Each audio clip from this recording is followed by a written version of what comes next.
Yaurana Kuraura, après avoir parlé de la perte progressive de la vue en début de saison, parlons maintenant de la perte auditive avec Totte Tirisusi ORL, Yarana. Yorana, Et oui. puis nous avons aussi Lalamou qui est audioprothésiste du coup à Papeete et historiquement la première audioprothésiste de Tahiti, Yarana. Oui, Yorana.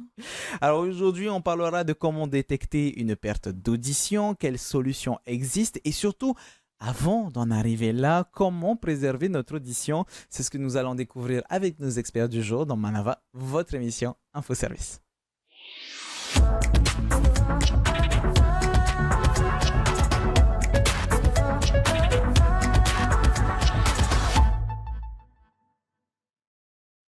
16% de la population française a des problèmes d'audition. En tout, ce sont 10 millions de personnes qui vivent avec la peur permanente de la surdité. Mais contrairement à ce que l'on peut penser, ce problème n'est pas spécifique aux seniors, effectivement. Même s'il est vrai que 65% des plus de 65 ans sont victimes de pertes auditives, ils sont loin d'être les seuls. Avant de rentrer dans tous ces détails, essayons de comprendre ce que c'est la perte auditive. Toi, tes soucis, justement, est-ce que tu peux nous donner une définition? Est-ce qu'à partir du moment où on perd un tout petit peu d'audition, on est sur une perte auditive? Alors normalement, si on considère le champ audiométrique sur à peu près 100-120%, dès qu'on perd plus de 20%, on commence à être gêné. Donc les surdités légères vont de 20 à 40 décibels de perte, les surdités moyennes de 40 à 70, les sévères de 70 à 80 décibels de perte, et les surdités totales, on appelle ça aussi des cophoses, jusqu'à 100 et 120%. Donc c'est un petit peu comme la vue par exemple, on a une échelle Exactement. et en fonction de si on a des difficultés, l'échelle change. Complètement. Et donc plus on est gêné et plus on est dépisté normalement tôt. Et l'intérêt, c'est de dépister les gens ou les enfants le plus tôt possible. Comment est-ce que ça peut se manifester?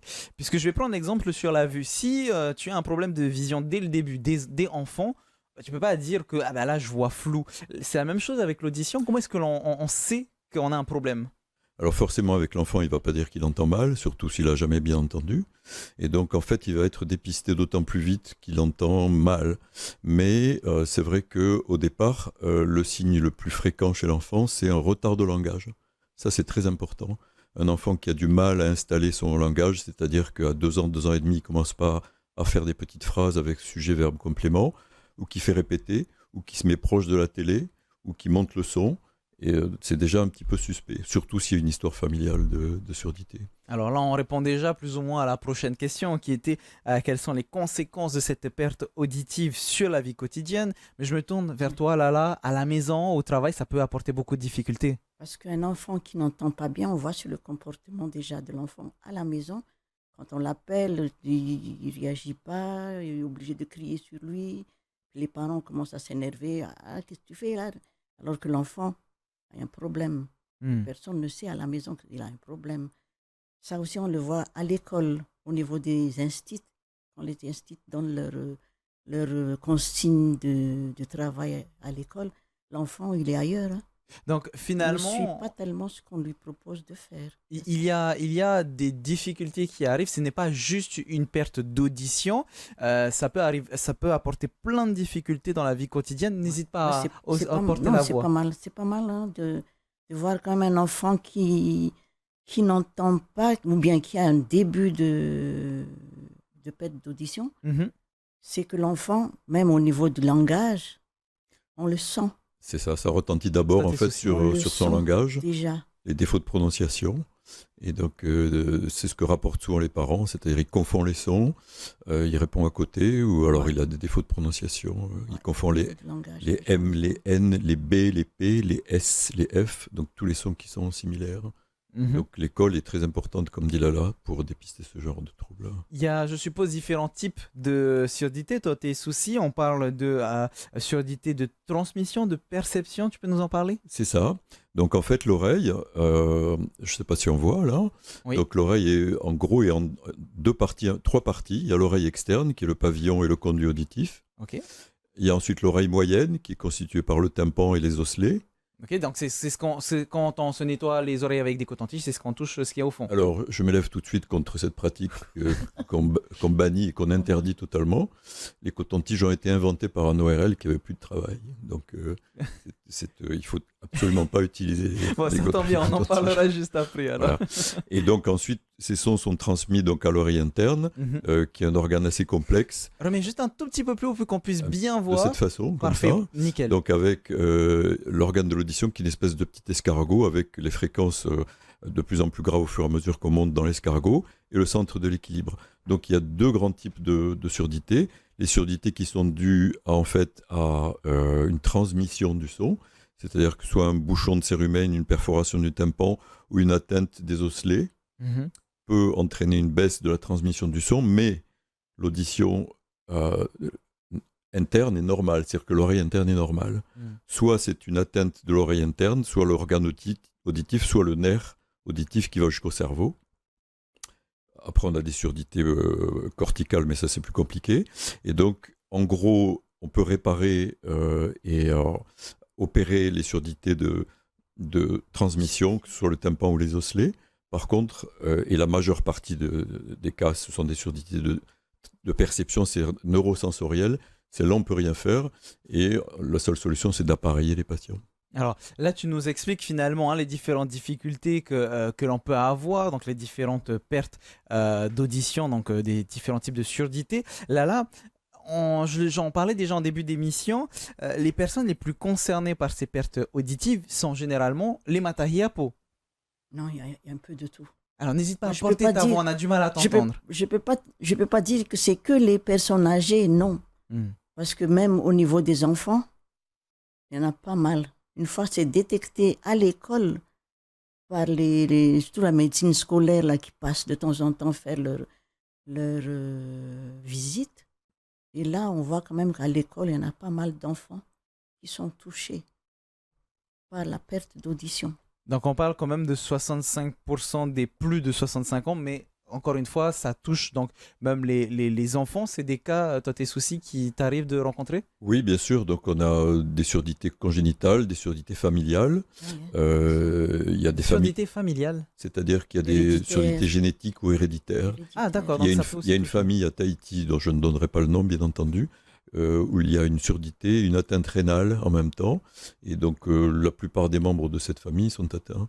Donc c'est un cliché alors que c'est que Oui, les alors, Matahiapo. principalement, statistiquement, je dirais que dans la population âgée des Matahiapo, il y a beaucoup de gens qui entendent mal, mais sur la population générale, effectivement, les surdités sont réparties dans la population à différents âges, que ce soit des surdités curables chirurgicalement ou appareillables uniquement.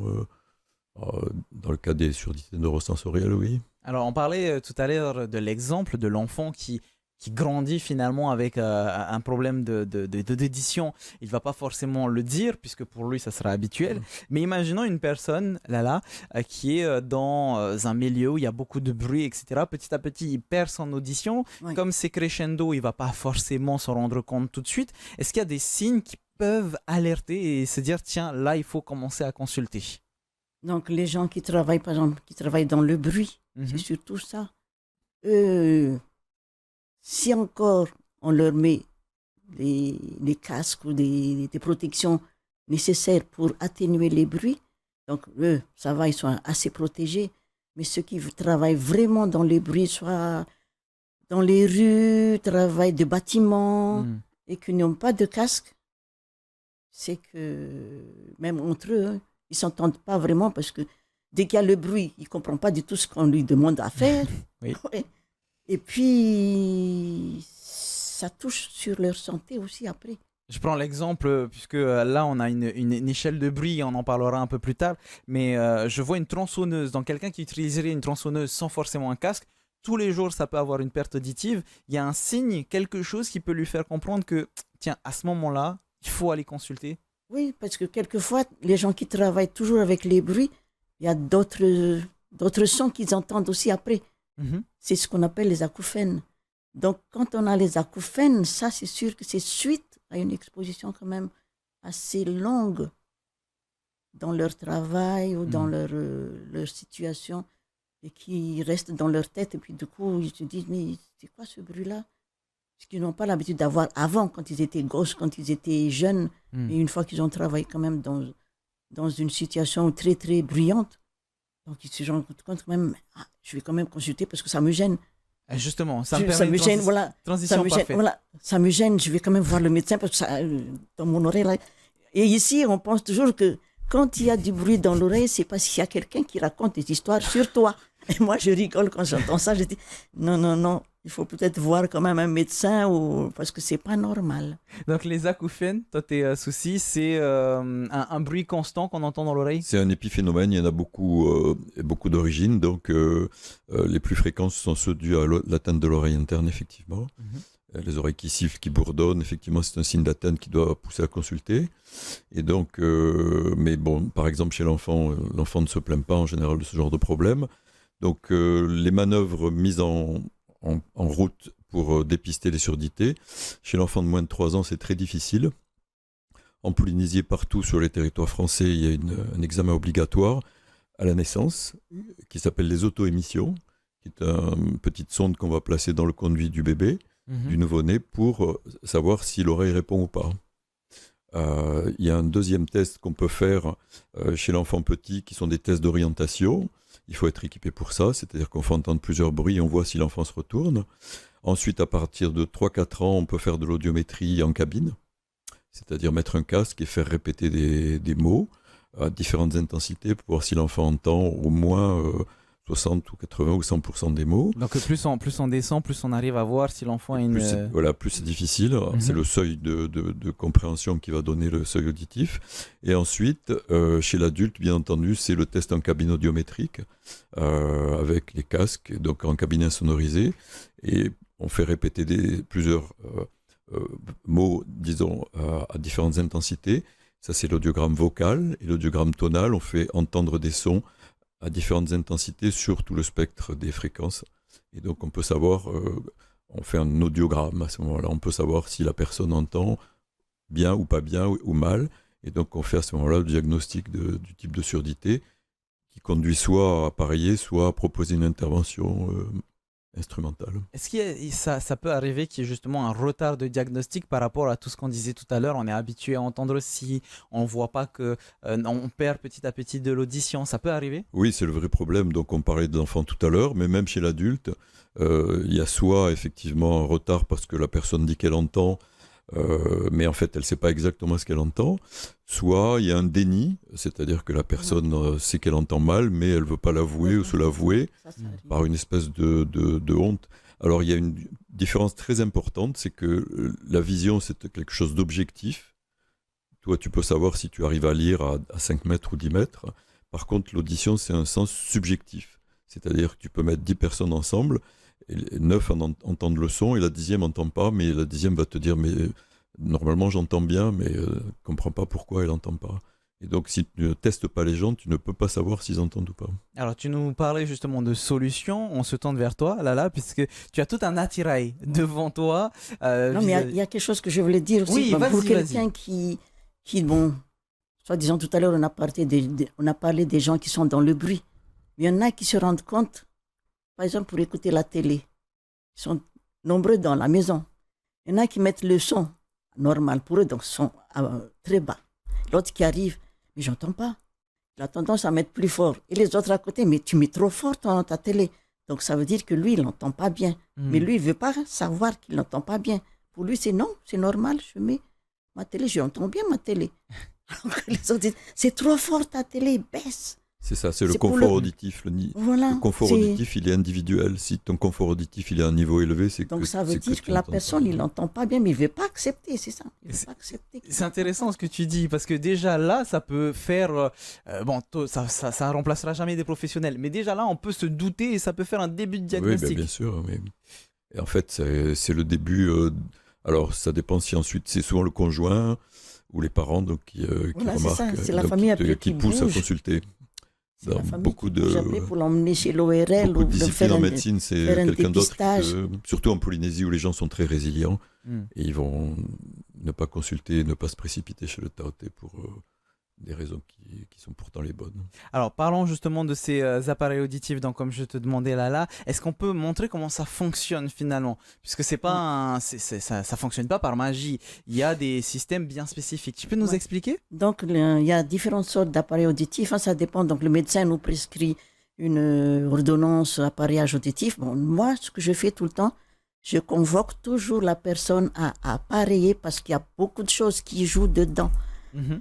La vie de la personne chez lui, son entourage, comment il va travailler, est-ce qu'il travaille, il ne travaille pas, il utilise beaucoup le téléphone, il n'utilise pas le téléphone, il regarde la télé, il ne regarde pas la télé, il a des réunions, il n'a pas de réunions, il va à l'église, il ne va pas à l'église.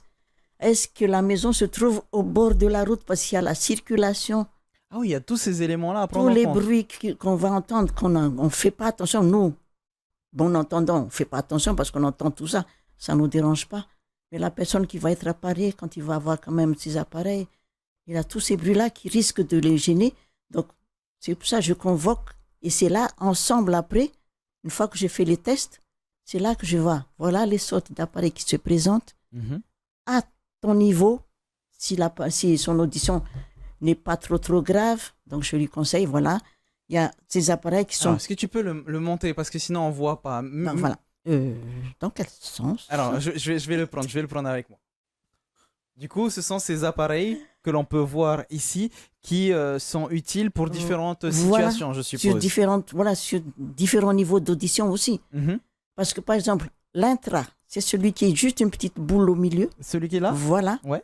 Ça, c'est pas fait pour ceux qui entendent vraiment sévère. Donc ça C'est se pour met un directement début dans l'oreille. d'audition, une perte jusqu'à 60 décibels par là, ça peut aller. D'accord. Et les Et autres. esthétiquement, c'est vrai, c'est pas mal parce que ça se voit pas. Oui, ça ressemble un peu à la peau. Voilà.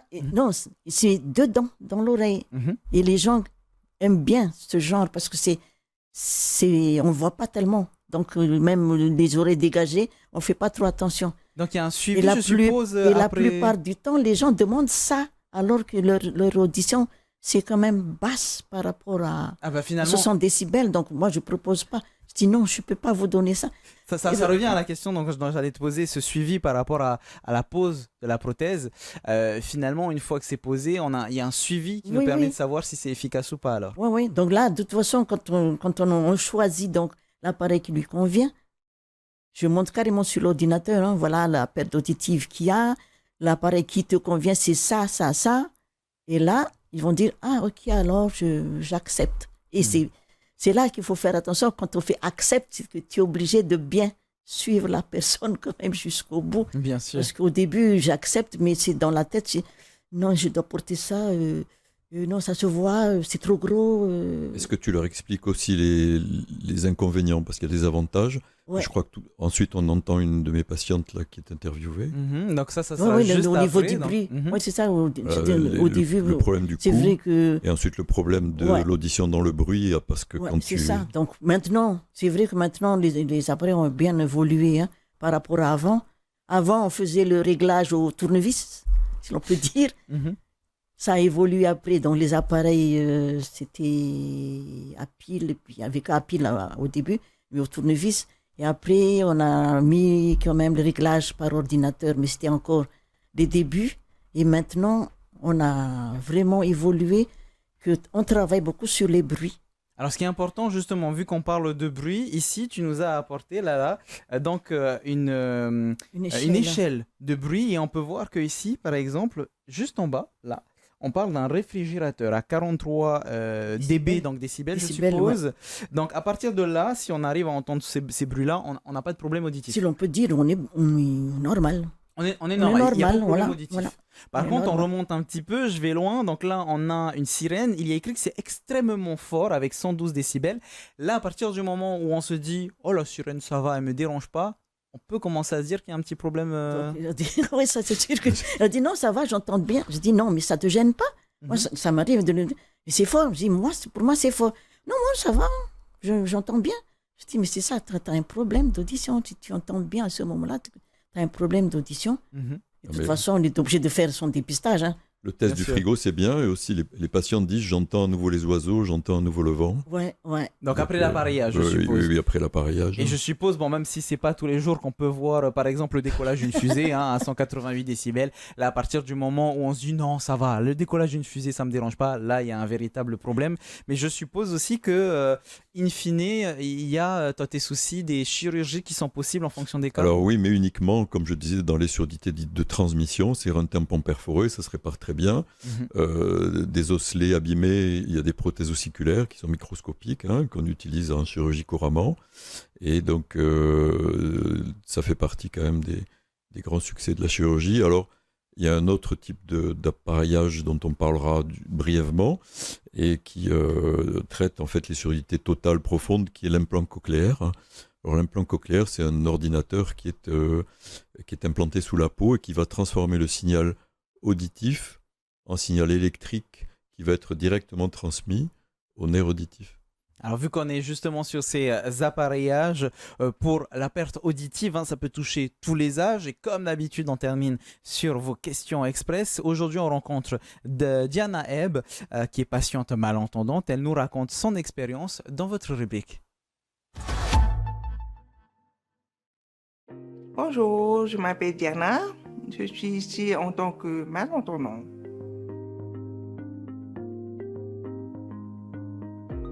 Dans ma famille ou avec mon entourage, j'avais un souci au niveau du parler, de la communication. Parce qu'en fait, à chaque fois, je demandais à répéter. Donc, on pose des questions aux personnes, ils se fâchent. Parce qu'en fait, ils croient que on les embête ou on ne les écoute pas.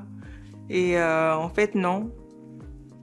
Alors, pour ma part, j'ai dû me débrouiller. Pour pouvoir être autonome et ne pas compter sur les autres, j'ai dû apprendre à lire sur les lèvres, à regarder les comportements des gens, les gestes, le visage. Quand j'étais petite, je faisais souvent des baignades en rivière, à la mer, à la piscine. Et souvent, j'avais des problèmes, des maux d'oreille. Le docteur m'a conseillé un audioprothésiste afin que je puisse porter des appareils auditifs. Dans là, les appareils n'étaient pas très adaptés parce qu'en fait, lorsque je les portais, j'entendais tous les bruits, qu'il y avait le moindre bruit des chaussures, le moindre bruit des crayons. Et ça me faisait des maux de tête. J'avais encore plus mal aux oreilles de porter des appareils que de ne pas les porter. Ce qui fait que je les ai rangés dans le tiroir.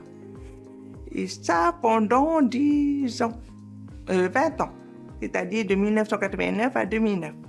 Et j'ai dû retourner sur l'ORL. Suite à mon accident de 2008, je me suis rendu compte que mon audition s'est vraiment dégradée. Et ensuite, ils m'ont demandé de reporter les appareils cette fois-ci, c'est-à-dire en 2009. Et j'étais à l'aise avec les appareils, c'est-à-dire c'est un système un peu Bluetooth, on va dire, avec les sons qui sont nettoyés. Et depuis 2009, jusqu'à aujourd'hui, on va dire, ça va faire 16 ans que je porte des appareils et je ne peux plus m'en passer en fait.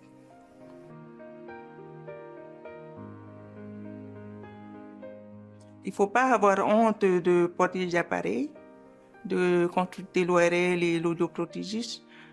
Parce qu'en fait, les appareils aujourd'hui sont très bien faits. On ne les voit pas déjà. Alors, il y a plusieurs modèles. Et puis, il ne faut pas avoir honte parce qu'en fait, c'est le seul moyen pour vous de mieux comprendre les autres et que les autres puissent mieux vous comprendre aussi. Parce que sinon, vous allez rester enfermé et puis vous n'allez jamais vouloir vous exprimer.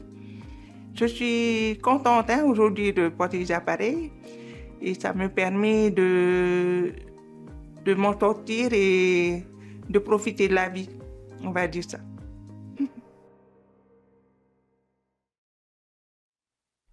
Il ne faut pas minimiser le diagnostic et le suivi, surtout. Et avant de pouvoir terminer votre émission, voici vos références. Le site de l'OMS, who.int, un des meilleurs sites de référence avec des questions et des réponses très intéressantes. Quels sont les effets des sons forts sur les oreilles? Comment puis-je me protéger des sons forts? Et qu'est-ce que l'écoute sans risque? Ou encore, qu'est-ce qu'un acouphène, comme on en a pu parler dans cette émission? Et on termine avec chirurgie-orl-tt.fr. On parle des facteurs de risque de surdité chez l'enfant. On n'a pas forcément eu le temps d'en parler ici, mais on pourra peut-être en parler dans une prochaine émission. Des surdités héréditaires et des cas d'enfants prématurés, par exemple. Voilà, ça pourra peut-être faire l'objet d'une prochaine émission. C'est déjà la fin de cette émission d'aujourd'hui. Merci beaucoup Lala de nous avoir accompagnés, de nous avoir monté. Je suis enchantée quand même de pouvoir exposer ce qui se passe. Avec plaisir. Et puis, pour terminer, avant de se laisser, toi, tes soucis, des petites astuces pour éviter d'arriver à une perte d'audition. On connaît les classiques, ne pas s'exposer trop au son trop fort, les casques, les écouteurs. On a d'autres... Protéger absolument les oreilles, ça c'est fondamental dans les concerts. Ne pas hésiter à se munir de petits bouchons. Hein. Et donc, juste le conseil pour les jeunes qui plongent beaucoup, il faut faire attention à multiplier les plongées si on veut garder son audition. C'est très important, la prévention. Ne pas plonger avec le nez bouché et ne pas exposer ses oreilles à trop de pression aussi non plus. Et en banni le coton-tige. Absolument, interdit. Parce que ça peut arriver qu'il y ait des accidents avec le coton-tige. Interdit. Merci beaucoup pour toutes ces petites astuces et ces petits conseils. Merci à vous de nous avoir suivis. C'est déjà la fin de votre émission. Maururu ito tatou farerira trahoma parhena.